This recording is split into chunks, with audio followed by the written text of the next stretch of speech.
ईमानदारी का फल। गांव में रामलाल नाम का एक गरीब किसान रहता था।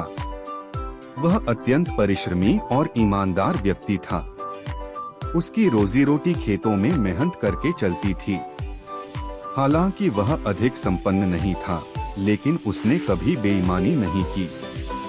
एक दिन रामलाल अपने खेतों में हल चला रहा था कि अचानक हल की नोक किसी ठोस चीज से टकराई।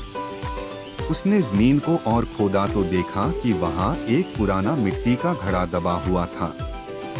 जब उसने घड़ा खोला तो उसकी आंखें आश्चर्य से फैल गईं। घड़े में सोने चांदी के सिक्के और कीमती आभूषण भरे हुए थे। रामलाल के मन में कई विचार आए। वह गरीब था और यह धन उसकी गरीबी मिटा सकता था, लेकिन फिर उसके मन की ईमानदारी जाग उठी। उसने सोचा, यह धन मेरा नहीं है।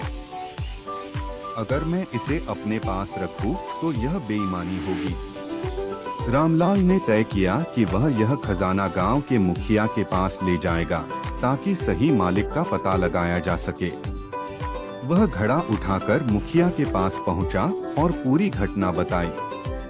मुखिया उसकी ईमानदारी से प्रभावित हुए और बोले, रामलाल, यह खजाना तुम्हें खेत में मिला है। इसका मतलब यह तुम्हारी कड़ी मेहनत का फल है।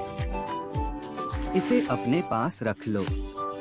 लेकिन रामलाल ने कहा, नहीं, यह मेरा धन नहीं है। अगर यह पुराना खजाना है तो यह राजा का हो सकता है। हमें इसे दरबार में ले जाना चाहिए।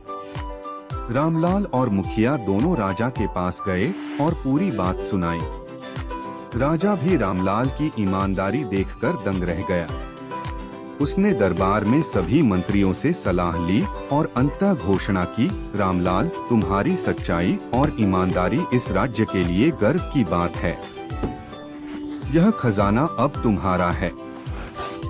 इसके साथ ही राजा ने रामलाल को राज्य के अन्य किसानों को ईमानदारी का पाठ पढ़ाने की जिम्मेदारी दी और उसे एक बड़ा खेत उपहार में दिया। रामलाल की ईमानदारी का फल उसे न केवल धन संपत्ति के रूप में मिला, बल्कि पूरा गांव उसकी इज्जत करने लगा। उसने अपने धन का उपयोग गांव के गरीबों की सहायता करने और शिक्षा को बढ़ावा देने में किया। सीख: ईमानदारी का फल हमेशा मीठा होता है। जो सच्चाई और ईमानदारी के मार्ग पर चलते हैं, उन्हें जीवन में सफलता और सम्मान अवश्य मिलता है।